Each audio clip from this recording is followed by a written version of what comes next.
नहमदुहु व नसल्ली अला रसूलिहिल करीम अम्मा बाद फ़ऊज़ु बिल्लाहि मिनश शैतानिर रजीम बिस्मिल्लाहिर रहमानिर रहीम। मैं हूं प्रोफेसर हकीम इसहाक सुल्तान और अपने यूट्यूब चैनल से आपको खुशामदीद कहता हूं। दोस्तों, आज हम बात करेंगे क्रिएटिनिन टेस्ट के बारे में। जब हमारे पास किडनी पेशेंट आते हैं तो हम सबसे पहले उनका KFT टेस्ट करवाते हैं, जिससे देखने के बाद पेशेंट अक्सर परेशान हो जाता है कि वो देखते हैं कि मेरे KFT के अंदर मेरा क्रिएटिनिन लेवल जो है वो बढ़ा हुआ है, और इससे बहुत ज़्यादा डर भी रहा होता है और सोचता है कि मेरे गुर्दे ख़राब क्यों हो रहे हैं, जबकि मैं अपनी मेडिसिन भी रेगुलर तरीके से ले रहा हूँ, मैं परहेज़ भी मुकम्मल तरीके से कर रहा हूँ। दोस्तों, बहुत सारे किडनी पेशेंट ऐसे हैं जो क्रिएटिनिन टेस्ट के बारे में तो जानते हैं, लेकिन उन्हें ये पता नहीं होता कि क्रिएटिनिन है क्या। तो आज हम इसी टॉपिक के ऊपर वीडियो बनाएंगे, आपको बहुत ही सादा अल्फाज के अंदर बताएंगे कि क्रिएटिनिन क्या होता है, ये हमारी बॉडी में कहाँ से आता है, हमारे जिस्म के कौन से हिस्से के अंदर ये प्रोड्यूस होता है, इसकी नॉर्मल वैल्यू क्या है, और अगर ये इसकी वैल्यू बढ़ जाए तो हम किस तरीके से इसे नॉर्मल कर सकते हैं। तो दोस्तों, दरअसल क्रिएटिनिन जो है वो हमारे मसल्स का एक वेस्ट प्रोडक्ट होता है। जिस वक्त हमारे मसल जो है हमारे प्रोटीन को यानी क्रिएटिनिन को जो है वो एनर्जी के लिए यूज़ करते हैं, तो उस वक्त बाय प्रोडक्ट के तौर पर एक चीज़ बनती है जिसे हम क्रिएटिनिन कहते हैं। और ये क्रिएटिनिन जो है वो हमारे गुर्दे मुसलसल हमारी बॉडी से खारिज करते रहते हैं और एक ख़ास यानी कांस्टेंट लेवल तक इसको रखते हैं। लेकिन अगर किडनी किसी वजह से डैमेज होना शुरू हो जाए तो ज़ाहिर है कि उस वक्त किडनी जो है वो जो क्रिएटिनिन को एक्सक्रीट नहीं कर पाएंगे, तो ऐसा ब्लड के अंदर इसकी लेवल बढ़ता चला जाएगा। क्रिएटिनिन को चेक करवाने के लिए एक तो हम ब्लड का टेस्ट देते हैं, लेकिन मैं कहता हूँ कि आपको लाजमी तौर पर यूरिन का टेस्ट भी साथ साथ करवाना चाहिए, जिसमें पता चले कि यूरिन के अंदर हमारे किडनी कितना जो है वो क्रिएटिनिन को जो है वो डिस्चार्ज कर रहे होते हैं। दोस्तों, हमें जब यूरिन का टेस्ट करवाना है तो मैं आपको ये ज़रूर एडवाइस करूंगा कि कम से कम 24 आवर्स का जो यूरिन है उसका सैंपल दीजिए, ताकि आपको एक परफेक्ट रीडिंग मिल जाए। और दूसरा मैं ये कहूँगा कि जब भी आपने क्रिएटिनिन का टेस्ट करवाना है तो किसी एक लैब से करवाएं, कभी भी ये लैब को बार बार चेंज ना करें। उसकी वजह ये होती है कि हर लैब के अपने अलग अलग स्टैंडर्ड्स होते हैं। किसी में उसकी क्रिएटिनिन की नॉर्मल वैल्यू कुछ दी होती है, कहीं पर कुछ दी होती है। इस तरह लैब टू लैब जब जो है उसकी क्रिएटिनिन लेवल जो है उसकी वैल्यूज चेंज होती चली जाती हैं, जो आपके लिए ठीक नहीं होता। फिर ये है कि हम आखिर जिस्म के अंदर बहुत सारे वेस्ट प्रोडक्ट्स जो हैं वो भी तो पैदा हो रहे हैं, फिर ये है और जिसे हमारे किडनी खारे भी कर रहे हैं, फिर हम सिर्फ ब्लड यूरिया और क्रिएटिनिन का टेस्ट ही क्यों करवाते हैं? ये एक बड़ा अहम सा सवाल है। उसकी वजह ये है, एक तो इन ब्लड यूरिया और क्रिएटिनिन को लैब में टेस्ट करना बड़ा आसान होता है, और सेकंड ये है कि इसकी वैल्यू बड़ी परफेक्ट हमें मिल जाती है। जब इनकी वैल्यू नॉर्मल हो हमें नज़र आती है, एक लेवल तक नज़र आती है, तो हम ये समझते हैं कि जब जिस तरह यूरिया क्रिएटिनिन हमारे किडनी खारिज कर रहे हैं तो ज़ाहिर है कि बाकी जितने भी हैं वेस्ट प्रोडक्ट वो भी इनके साथ उसी तरीके से खारिज हो रहे होते हैं। इसलिए हमें बाकी वेस्ट प्रोडक्ट को एक एक करके टेस्ट करवाने की ज़रूरत नहीं होती, बल्कि सिर्फ ब्लड यूरिया और क्रिएटिनिन का टेस्ट करवाने से हमें कन्फर्म हो जाता है कि हमारे किडनी की क्लियरेंस कितनी बेहतर जा रही है। जब हम किडनी फंक्शन को टेस्ट करवाते हैं तो उसमें क्रिएटिनिन लेवल हमें ये बता रही होती है कि आपके किडनी कितनी बेहतर काम कर रहे हैं। जैसे जैसे जो है आपके यूरिन के अंदर क्रिएटिनिन की क्लियरेंस ज़्यादा होती चली जाती है, आपके ब्लड के अंदर क्रिएटिनिन लेवल जो है वो नॉर्मल होता चला जाता है। अब हम बात करते हैं कि इसकी नॉर्मल वैल्यू क्या होती है। तो ये थोड़ी सी मेल और फीमेल के अंदर माइनर सा जो है वो इनके अंदर फ़र्क आता है। उसकी वजह ये है कि चूँकि मर्द के अंदर मसल जो है वो ज़्यादा मिकदार में होते हैं, और जैसे मैंने आपको पहले बताया था कि जब मसल जो है वो एनर्जी जो है वो क्रिएटिनिन को एनर्जी में कन्वर्ट करते हैं, तो वेस्ट प्रोडक्ट के तौर पर क्रिएटिनिन पैदा हुआ था। इसका मतलब ये हुआ कि जो बॉडी ज़्यादा मस्कुलर है वहाँ पर क्रिएटिनिन जो है वो बाय प्रोडक्ट है और वो भी ज़्यादा पैदा हो रहा है। चूँकि मर्द का जो है वो जो है मसल ज़्यादा होते हैं, बॉडी उसकी ज़्यादा मस्कुलर होती है, यही वजह है कि उसके अंदर क्रिएटिनिन लेवल फीमेल की निस्बत थोड़ा सा ज़्यादा होता है। मेल के अंदर जो है वो 0.5 से 1.1 mg/dl होता है, और फीमेल के अंदर 0.6 से 1 mg/dl होता है। इसमें यह है कि अगर हम देखते हैं कि किडनी हमारा काम कैसे करता है, हम क्रिएटिनिन लेवल हम देखते हैं तो हम उसको कैसे अंदाज़ा लगा सकते हैं कि हमारे किडनी कितने % काम कर रहे हैं। दोस्तों, नॉर्मल वैल्यू तो मैंने आपको बता दी कि 1.1 mg/dl जो है ये इससे ज़्यादा तक नॉर्मल है। अगर किसी पेशेंट का क्रिएटिनिन लेवल 1.1 की बजाय 0.13 आ जाता है, यानी 0.03 अगर बढ़ जाता है तो इसका मतलब क्या होता है, अगर किसी पेशेंट का क्रिएटिनिन लेवल 1.13 आ जाए तो इसका मतलब है कि पेशेंट का 30% किडनी काम नहीं कर रहा। अगर किसी पेशेंट की जो है क्रिएटिनिन लेवल जो है वो 2.1 पे आ जाए तो इसका मतलब ये होता है कि पेशेंट जो है उसका 40% जो है वो किडनी काम नहीं कर रहा। और अगर किसी का 3.1 आ जाए तो इसका मतलब है कि पेशेंट का 50% किडनी काम नहीं कर रहा। और अगर किसी पेशेंट का 4.1 अगर क्रिएटिनिन लेवल आ गया तो इसका मतलब ये हुआ कि उस पेशेंट का जो वो 60% किडनी काम नहीं कर रहा। और अगर किसी पेशेंट का क्रिएटिनिन लेवल 5.1 आ रहा है तो इसका मतलब है उस पेशेंट का 70% किडनी काम नहीं कर रहा। और अगर किसी पेशेंट का 6.1 क्रिएटिनिन लेवल आ गया तो मतलब ये हुआ कि पेशेंट का 80% किडनी काम नहीं कर रहा। जब किसी पेशेंट का क्रिएटिनिन लेवल 6.1 तक चला जाता है तो इसका मतलब है अब पेशेंट को जो है वो डायलिसिस पे जाना पड़ेगा, क्योंकि उसके कम से कम 80% उसके नेफ्रॉन्स डेड हो चुके हैं।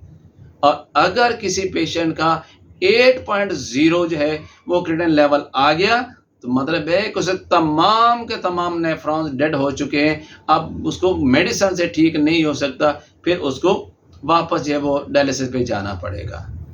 अब इसमें यह है कि जैसे जैसे हमारी उम्र बढ़ती चली जाती है उसके साथ साथ हमारा जो क्रिएटिनिन क्लियरेंस जो है वो भी कम होती चली जाती है। वजह क्या होती है, जैसे हमारी उम्र बढ़ती है हमारी बॉडी बूढ़ी होती है तो इस तरह हमारे किडनी जो उनके फंक्शंस भी स्लो होना शुरू हो जाते हैं। ये तो बड़ा नेचुरल से और बड़े एक ख़ास तरीके से कम होता चला जाता है। लेकिन अगर किसी बीमारी की वजह से हमारे किडनी डैमेज हो जाए तो फिर समझिए कि बहुत स्पीड के साथ हमारे जो क्रिएटिनिन का क्लियरेंस जो है वो ख़राब होना शुरू हो जाता है। अब इसको वजह क्या बनी, जैसे मैं आपको पहले बताया कि हमारे गुर्दे खराब होने के डैमेज होने की असल वजह जो है 80% जो है वो शुगर और ब्लड प्रेशर होते हैं। अगर हम ब्लड प्रेशर और शुगर को कंट्रोल कर रहे हैं इसका मतलब है कि हमने किडनी को 80% डैमेज होने से बचा लिया है तो हमारे किडनी जो है वो रीस्टोर हो सकते हैं, वो दोबारा नॉर्मल तरीके से काम करना शुरू कर देते अगर हम उनको प्रॉपर तौर पर मेडिसिन देना शुरू कर दें।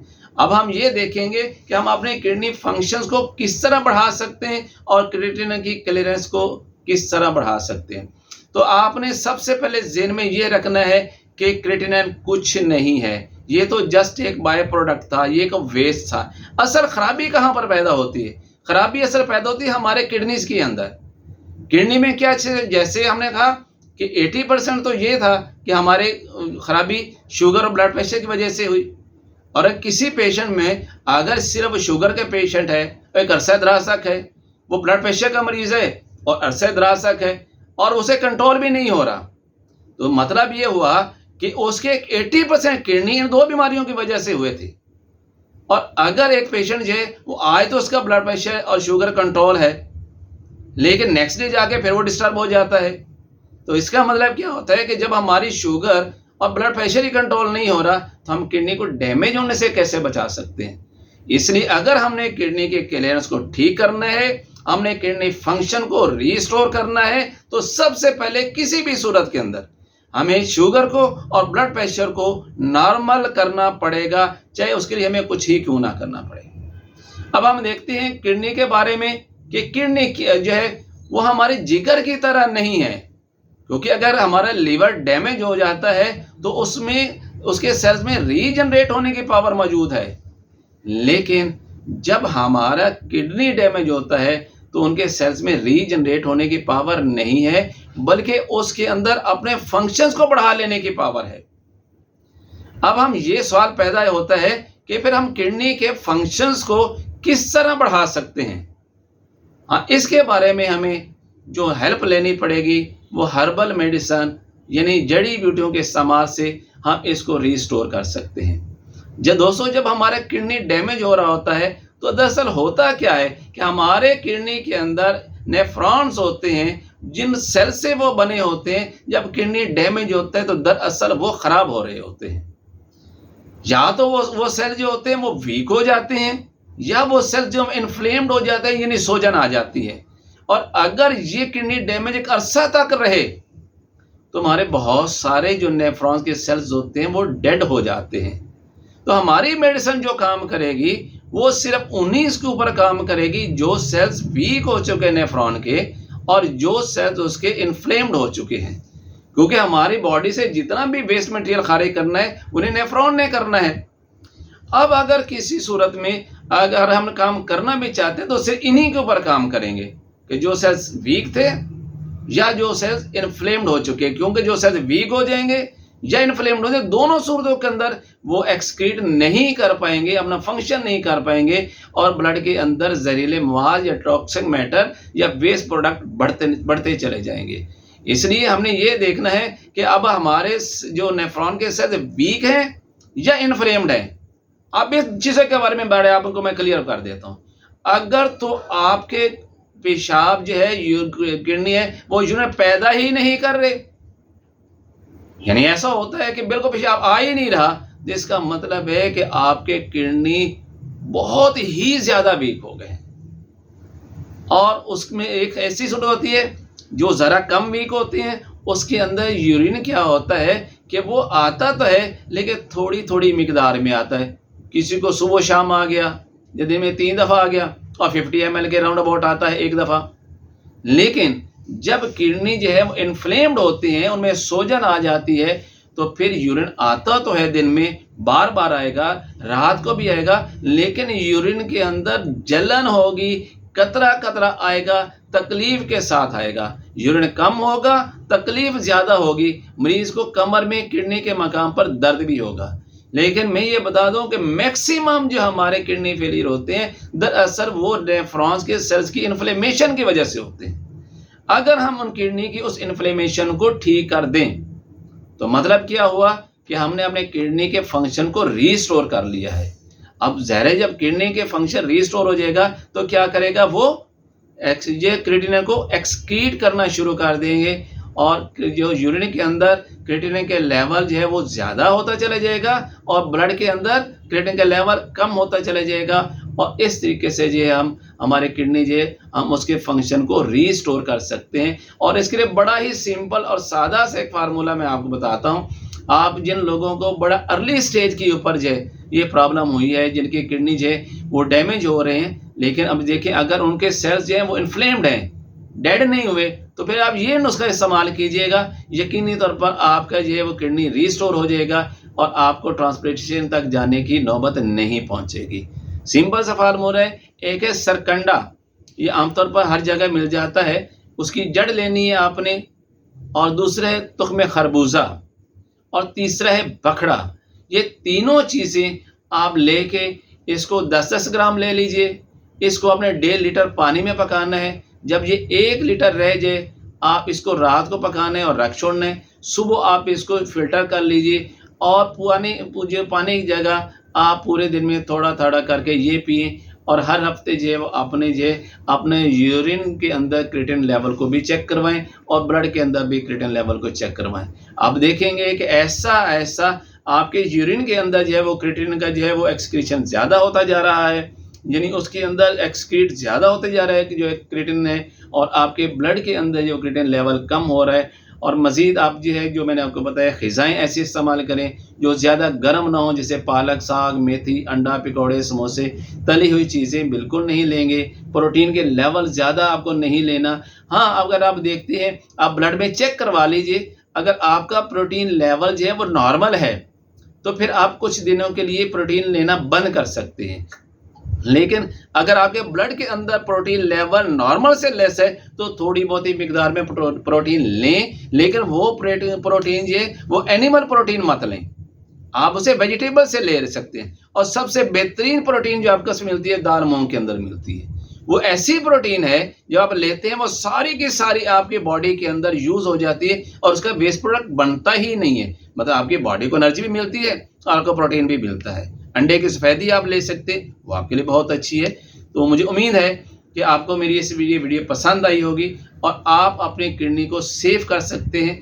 और जिन दोस्तों को खुदा न खास्ता आपके जो किडनी प्रॉब्लम है, ये वीडियो उनको सेंड कीजिए ताकि वो भी इससे मुस्तफ़ीद हो सके। Professor Hakim Ishaq Sultan from Lahore.